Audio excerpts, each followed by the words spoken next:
What is up, guys? So a minute before I uploaded the last video about the title reveal for Elseworlds, which is a crazy title, by the way. If you want to see that video, link will be in the top right corner of the video. Right before that, the main villain was revealed. I didn't get the chance to put the main villain info into that video, so I will make that into this video right here. So the main villain has been revealed to be the Monitor. Just a couple of weeks ago, a character by the name of Lionel was revealed, and he wasn't really a character. It was a casting call. The name Lionel wasn't his real name. That was just a casting call name, so because they didn't want to reveal who the character was until they actually cast the character, and that character was revealed now to be the Monitor. Back when Lionel was announced, I thought he could be a couple of characters. One, Metron, that was really the one I was leaning on the most because he was described as a character with a vast array of knowledge of the multiverse, and he's going to be appearing in Legends of Tomorrow, Arrow, the Flash, Supergirl after the crossover, which is very interesting to me. And Metron was really a spectating character throughout the multiverse, so I thought maybe he will be appearing in that, but it turns out, and other characters I think he could have been were the Anti-Monitor, and I don't really remember who else, but maybe also the Monitor as well, and turns out it is the Monitor. This version of the Monitor is named Mar-Novu, which is interesting because Mar-Novu is not a character in the comics, like at all. There is a character in the comics by the name of Dax Novu, which is not he is a Monitor, but not one of the main Monitors, not the Monitor, or not the Anti-Monitor. His name is Mandrake, the Dark Monitor, something similar to that, and I don't think he will be appearing in this crossover. I don't think he is Mar-Novu. I think that I don't think this, but the Monitor in the comics and the Anti-Monitor are unnamed. It's possible that they are Novus as well, because the name Novu is very connected to the Monitors in the comics as well, so it could be they're just giving him a name just for the sake of giving him a name. Mar-Novu in the comics, like I said, not a real person, but the Monitor in the comics, definitely a real, well, not person, but an interdimensional, multiversal being who was charged with the protection of the multiverse. He fought somebody named the Anti-Monitor, who was charged with the protection of the antimatter multiverse, which is a or universe. It's a very complicated backstory. The two were rivals, and the superheroes of the DC universe fought against the Anti-Monitor in the Crisis on Infinite Earths crossover. It was the first big DC crossover, the first multiverse shattering crossover, which I definitely think this crossover, the Elseworlds crossover in the Arrowverse, is at least drawing inspiration from a little bit, and I think it's possible that it is completely based off of it. There are a lot of things that draw the Arrowverse to that specific crossover event. In fact, it makes me feel like the Anti-Monitor could just be the ultimate, like, Thanos-like main villain of the Arrowverse. They haven't really been building up to that, like they built up to Thanos, but or that how they're building up to Darkseid in the DCU, or they tried, because I don't think they're going anywhere with that, or the DCU in general. But in the Arrowverse, they haven't really been building up to it. But the comic books really show me that the Anti-Monitor should be the main villain of the Arrowverse, and it seems like they're actually doing it in this crossover. The reason I think that is because in the Crisis on Infinite Earths crossover event, the two biggest deaths in that crossover event were the Flash, aka Barry Allen, and Supergirl, aka Kara Zor-El, and both of those characters are the main characters in the Arrowverse, along with the Green Arrow, who the Green Arrow isn't really connected to that crossover event, but the Flash and Supergirl 100% are. Darkseid seemingly taken by the DCEU. Trigon, the other huge main villain of the DC universe, is a Titans character, and then the Monitor, the other one left that could be the big main villain of a crossover event, or the big main villain of a universe / multiverse in general, is what they're using in this crossover, who I feel should be the main villain of, like I said that a couple times, the Arrowverse in general, which means that this crossover might maybe feel like a final crossover for these characters. It's possible that it is possible that Green Arrow won't even come back for the next crossover. Supergirl maybe as well. Flash probably will, because he probably almost definitely will get another season.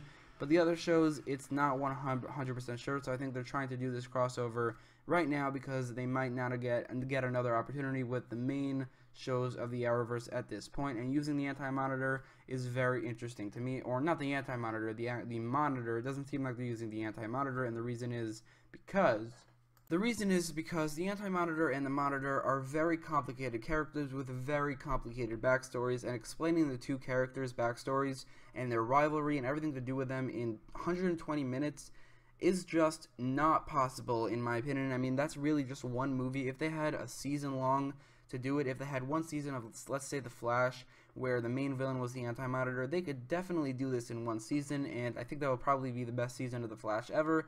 I'm hoping they maybe do that in the future with the Anti-Monitor, but at this point they're just using the Monitor because it's just more simple to just explain a character who is either very protective of the multiverse or a character who wants to destroy the multiverse without going into his rivalry with other characters. And I think that's a very smart thing to do here. Just dumb it down, because it's not a whole comic book and a whole crazy amount of issues to explain it. You don't have a whole season to explain it.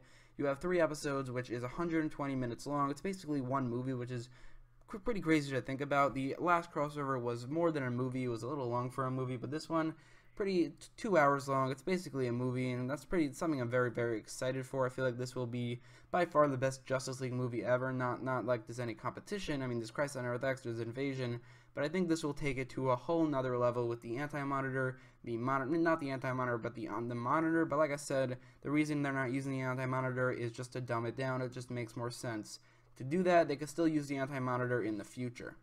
Now, it does raise the question, why would the Monitor be an antagonist to the Arrowverse heroes when in the comics he is not an antagonist at all? He is charged with the protection of the multiverse, meaning he is a good guy. Well, I think it might not be that simple. I think in the Arrowverse it could be explained where there's like an anomaly in the multiverse where Earth 38 is not supposed to be disconnected from Earth 1. This is something that I feel like they should have done for a while now. Like, I've been thinking, this is just a theory of mine. I haven't made it into a video because I think it's I thought it was a little too far-fetched to be an actual episode or crossover in the Arrowverse, but it seems like they might be doing this. They actually might be doing this, and maybe somebody else had the same idea as me, but Earth 38 I feel like could be really an anomaly in the multiverse where there's supposed to be only 52 Earths, but because of Earth 38 there's 53. They said there are 53. 52 has always been the magic number for the DC Universe. When I say always, I mean in like the last decade, ever since the new 52, or the last 7 years, but I think they could definitely make it so that Earth 38 has this entire time not supposed to be there, and it's just a Earth 1 Earth that was split in half for some odd reason. They could definitely explain that. It shouldn't be that hard to explain.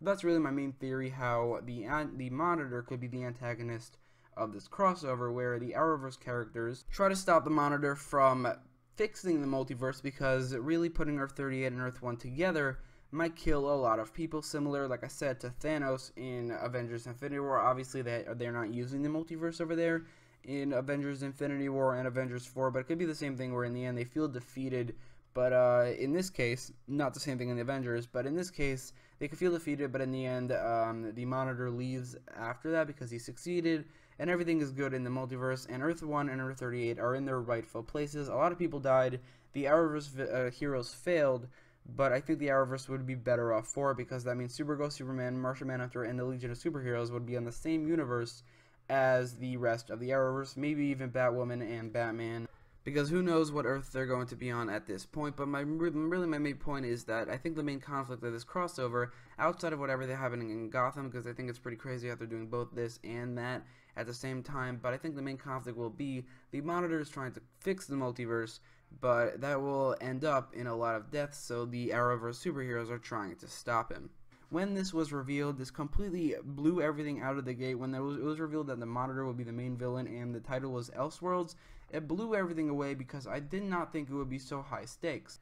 I honestly thought it would just be Green Arrow, The Flash, Supergirl, Superman, Black Canary, a couple other superheroes going to Gotham City, meeting Batwoman, and fighting some Gotham City villain, and that would introduce the world to the Batwoman universe and the Batman universe and all those villains in the city.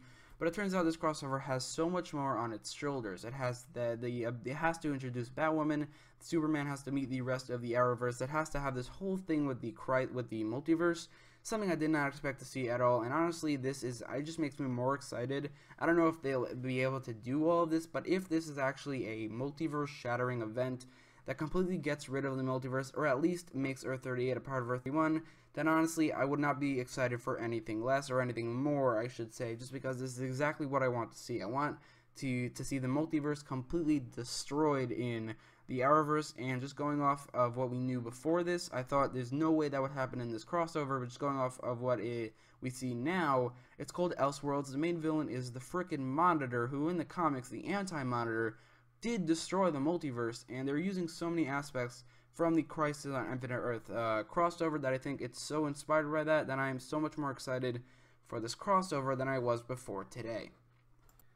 So anyway, Elseworlds, the monitor, let me know what you think about all this in the comments down below, and if you are more excited about this crossover after this news. Honestly, I am more interested in all this monitor stuff and all this Elseworlds stuff over the Batwoman stuff. I wouldn't say that if it was Batman, just because he's Batman and that's Batwoman. It's such a big difference, and the Batwoman is being played by a pretty boring actress and a pretty bad actress from what I've seen her in, so that got me a little less excited, and the character description is a very, very worrying thing for the character. So honestly, there are two sides to this crossover: the Batwoman side, and it's introducing the Batwoman universe, and then the cosmic side, the monitor side, the Elseworlds side, which I'm a little bit more excited for, or I would say a lot more excited for, because it's just a lot more interesting, and the impact honestly could be a little bigger for that side, even though the one side's creating a TV show, the other one I think could affect the Arrowverse in general in a huge way. But let me know what you think about this video in the comments down below. Let me know what you think about all of these things that have been revealed in the comments down below, and if you like this video, don't forget to leave a like, share, and subscribe,